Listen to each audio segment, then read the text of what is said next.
se divide igrejas em igrejas sérias e igrejas que não são sérias. Então, por exemplo, o pessoal gosta de colocar sempre o neopentecostal como igrejas que não são sérias. E eu já ouso dizer que não são todas as igrejas neopentecostais que não são sérias, tá? Eu mesmo conheço algumas que são seríssimas, mas vamos lá.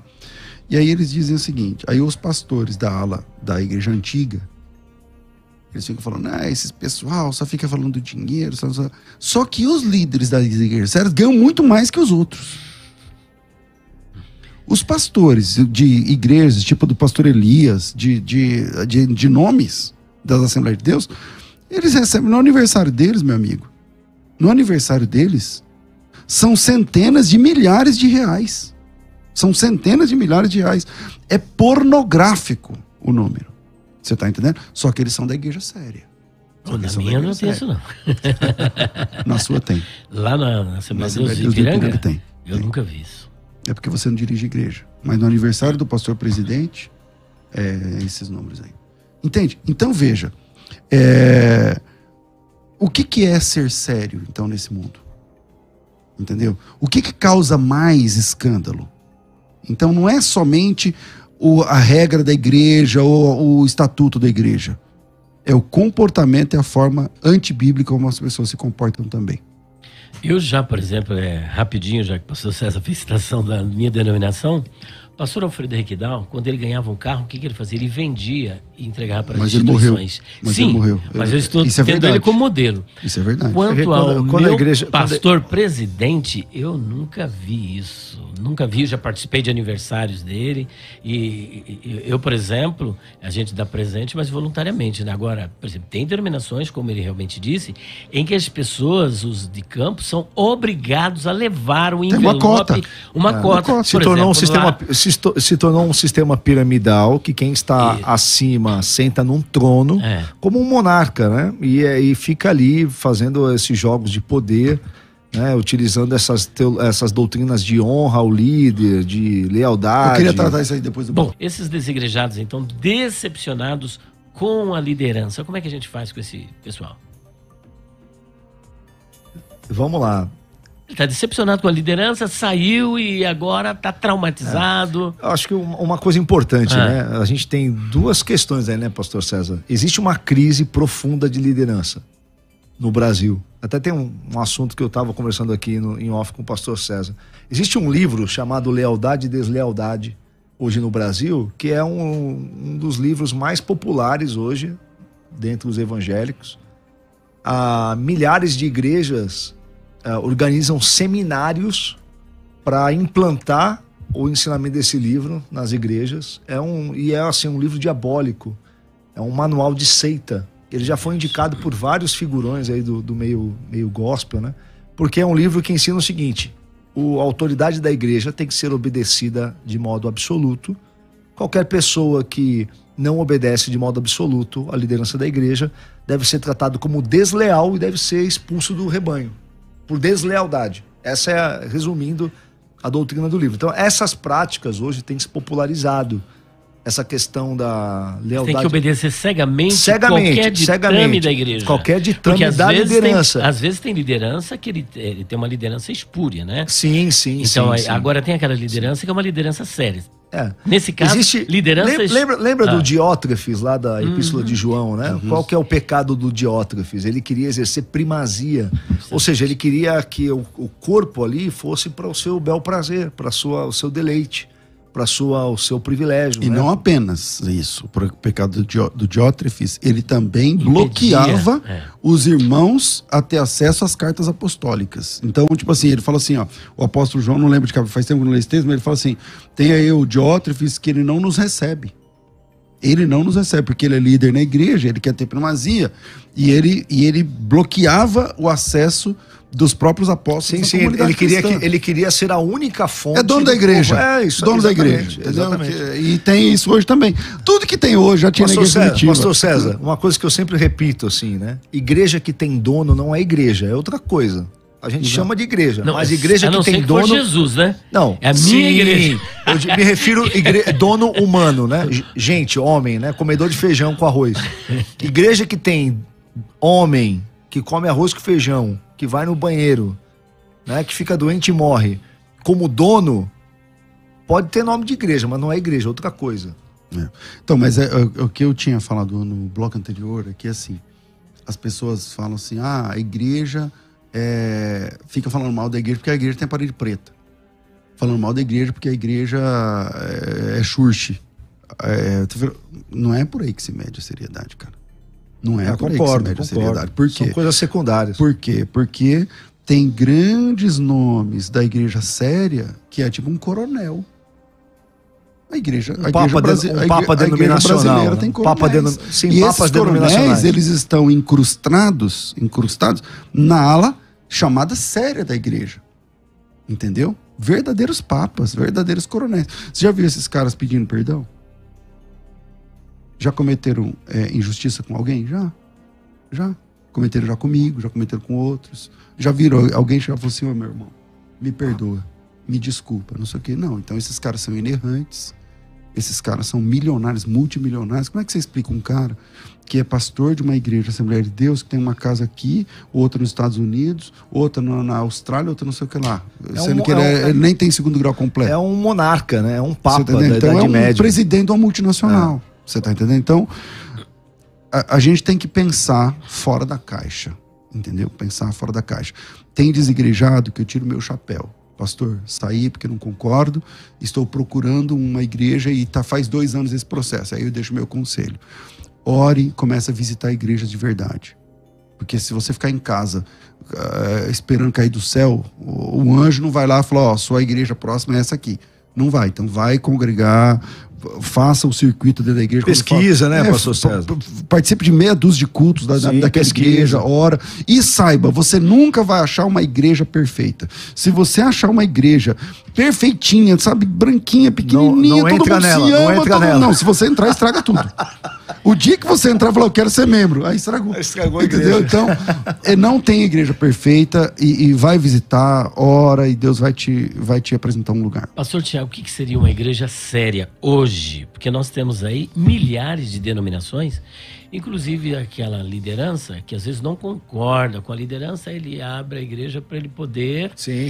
Ele toma quer ser dono da igreja. Ele fala assim, eu não quero me submeter à liderança, então eu vou abrir a minha igreja e vou fazer do jeito que eu quero, porque eu não tenho que prestar conta para ninguém.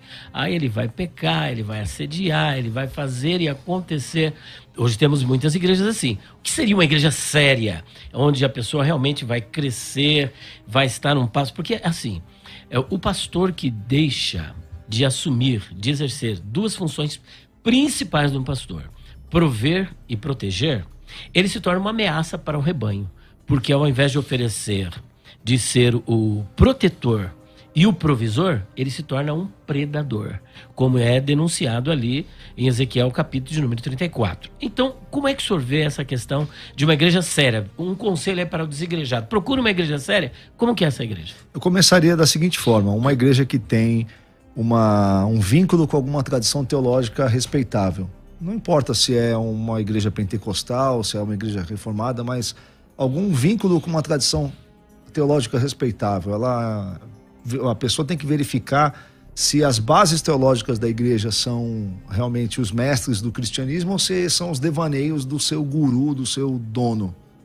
Isso tem que ser observado. Segundo, o próprio preparo, não só teológico, mas emocional, a vida familiar do líder dessa igreja ou da liderança dessa igreja. E quando isso é dissimulado? Às vezes o líder aparentemente parece que é são, mas ele conviver, sofre algum transtorno de personalidade, porque geralmente esses psicopatas, que agora minha filha disse que não é psicopata, é transtorno de personalidade narcisista e tal, eles aparentam ser as melhores pessoas, mais inteligentes, e só que por trás disso... Sedutores, inclusive. Sedutores, só que por trás disso tá um cara maquiavélico, um cara maligno, voraz, um lobo destruidor. Precisa observar. É difícil, né, pro membro, né? Sim, precisa observar. Precisa verificar se a igreja precisa verificar se a pessoa pode ter acesso ao estatuto, à declaração de fé, se a igreja é transparente financeiramente, se a vida comunitária é sadia, né? Tem vários aspectos, né?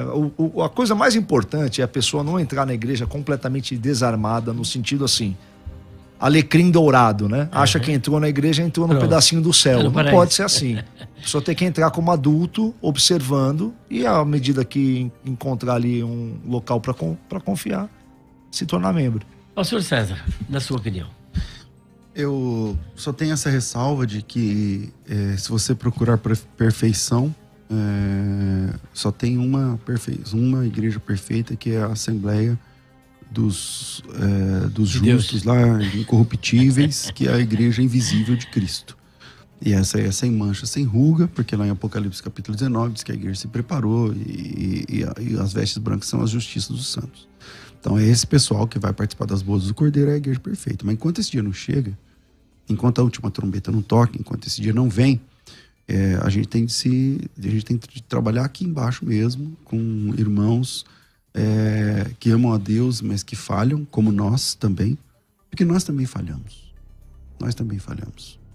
Eu e o Elias temos uma amizade de 20 e tantos anos, 25. E a gente já pediu perdão um pro outro algumas vezes, não é? Algumas vezes, porque a gente falha. A gente falha. Então, eu acho que os irmãos tinham que ser um pouco mais parcimoniosos com as falhas das pessoas, porque nós também falhamos. E aí você tem que fazer essa conta.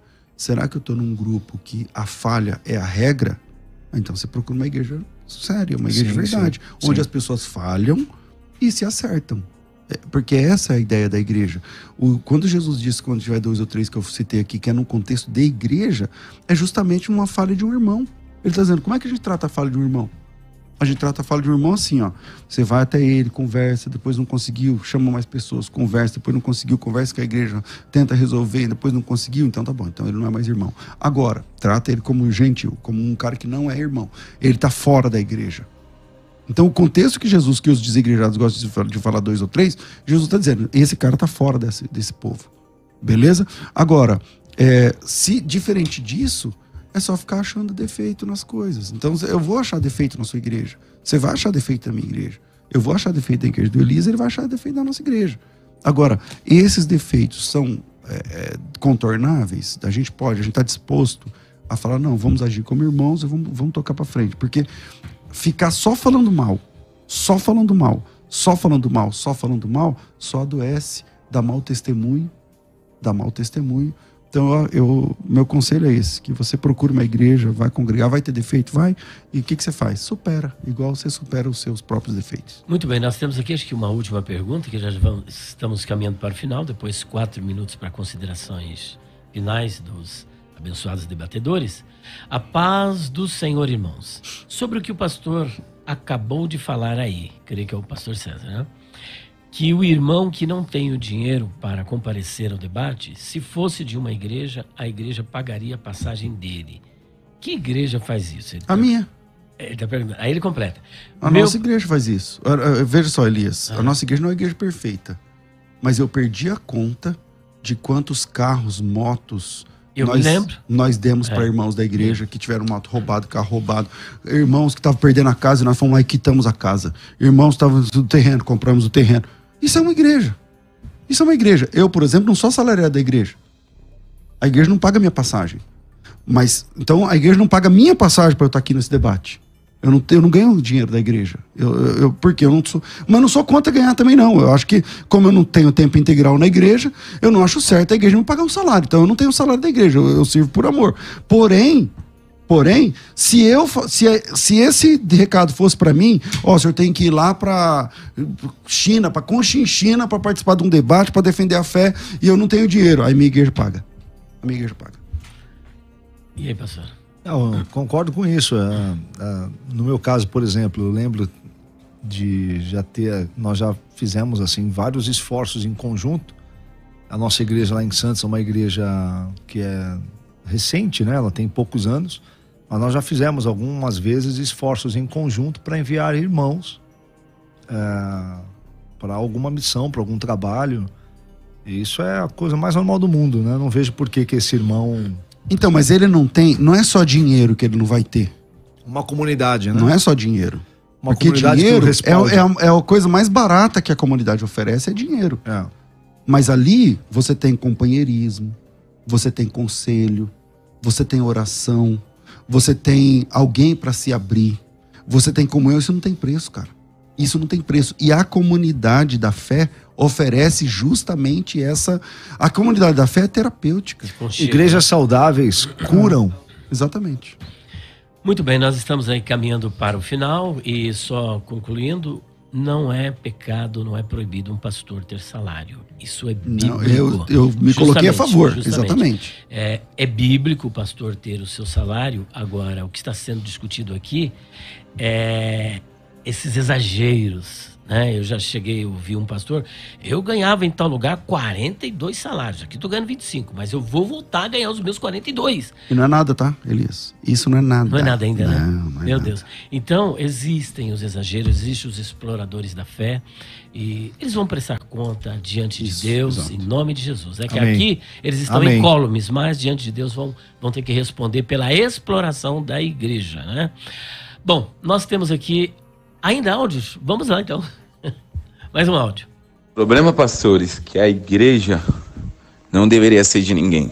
A igreja é um corpo de Cristo, faz parte do corpo de Cristo. O problema é que o pastor expulsa o membro, e quem expulsa o pastor? Quando ele está em pecado. Entende? E eu já vi uma igreja acabar por discussão dos pastores dentro da igreja. E foi nesse momento que eu saí da igreja. E é o caminho que tem que voltar. E agora que eu estou conseguindo voltar agora, com muita dificuldade. Que bom, tá voltando. Bom, vocês querem fazer algum comentário? Acho importante, pastor César, esse comentário do irmão, que é o seguinte: a pessoa que entra numa igreja precisa entender quais são os mecanismos da igreja, inclusive para remover a liderança que tiver falhado moralmente ou tiver alguma falha de caráter que seja irreversível. Precisa ter esse mecanismo. Quando também. essa liderança tem poder e quando ela também é subsidiada pelo líder. Bom, Mas aí já virou máfia, né? Já não é mais gente, igreja. Mas a igreja é o povo. Gente, a igreja é o povo, mas às vezes o povo não tem voz. Gente, esse tema, ele é muito delicado. Ele vai um pouco além de tudo isso que nós estamos discutindo. E como eu disse aqui. agora há pouco, a gente também está delicado. tangenciando nas ditas igrejas sérias. Não é tão simples assim. Não é tão simples. Bom, nós vamos para as considerações finais. O senhor começou, então o senhor termina agora. Ok. O primeiro vai ser o primeiro. 4 minutos, tá bom? Obrigado.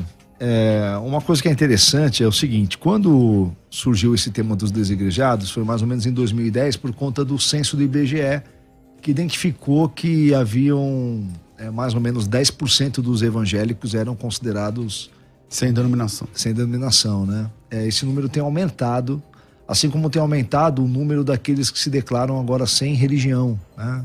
Passou de 7% para 14%. Então, assim, é um fenômeno que tende a crescer e que a única resposta para esse fenômeno é o evangelho. A única resposta para tudo isso é mais de Deus, mais de Jesus, mais do ensino bíblico correto e de uma vida coerente com o ensino. Hoje a grande questão e o que faz com que as pessoas busquem esse caminho do desigrejamento ou destemplamento ou desinstitucionalização é o caminho da algumas pessoas, não todas.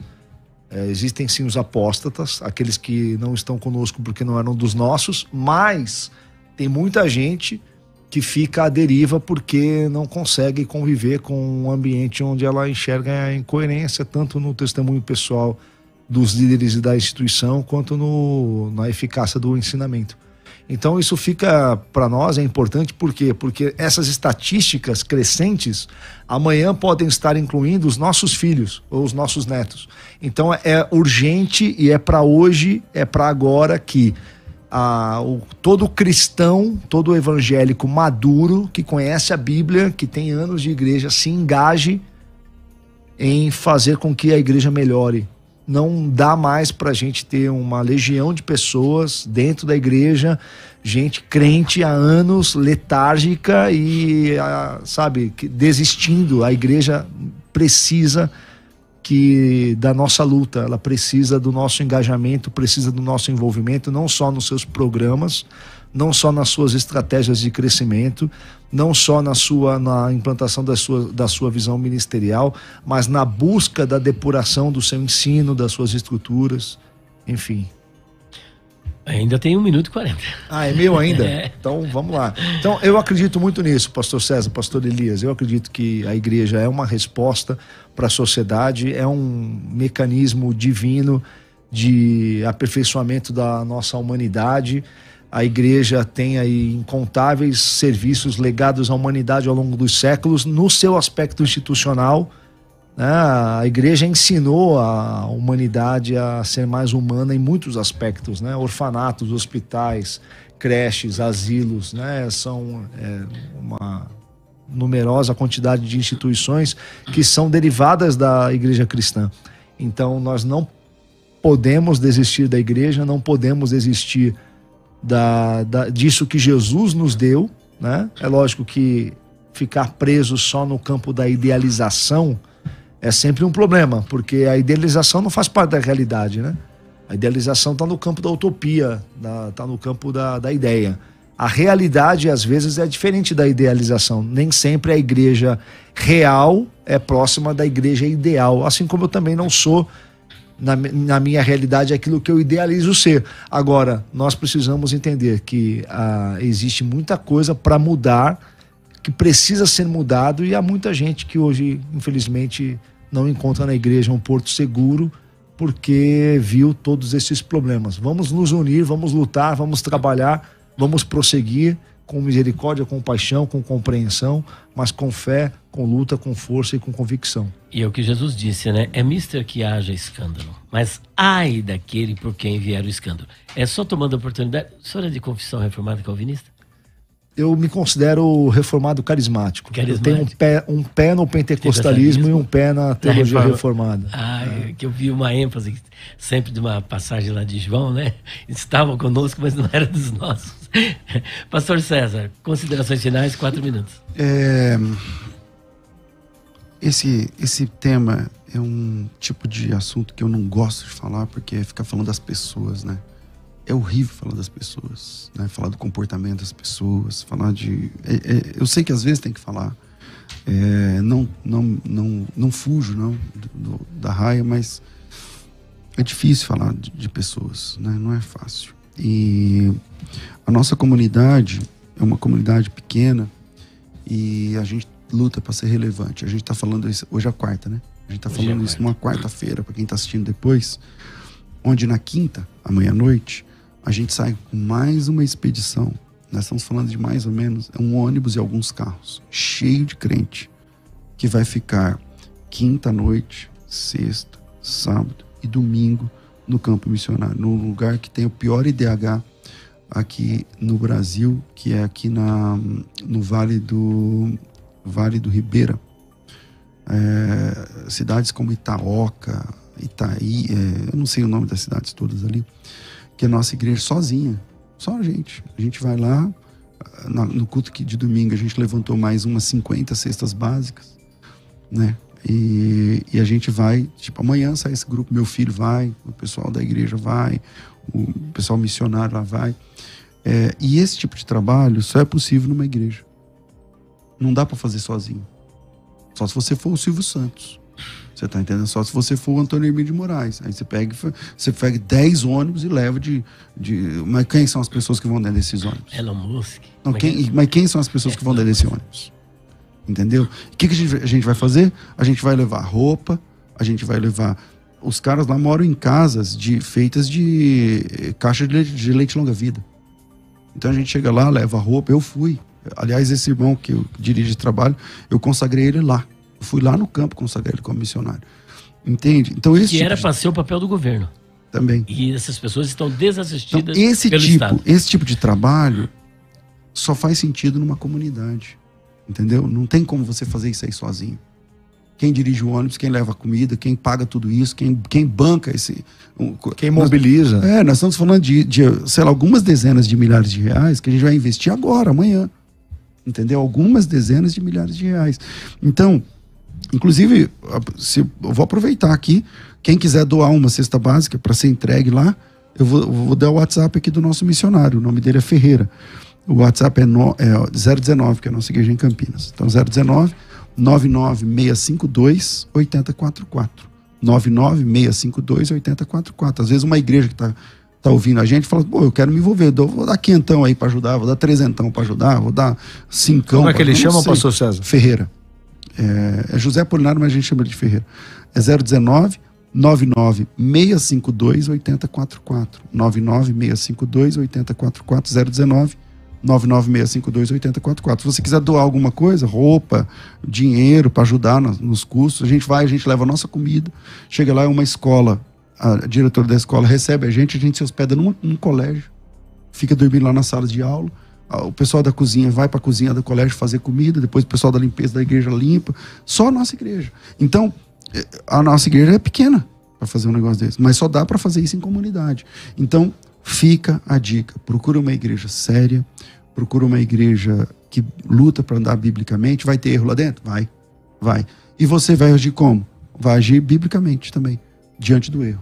A gente perdoa, a gente releva, a gente estende a mão, a gente é uma família que caminha biblicamente. Então, fica aí a dica para vocês. Deus abençoe.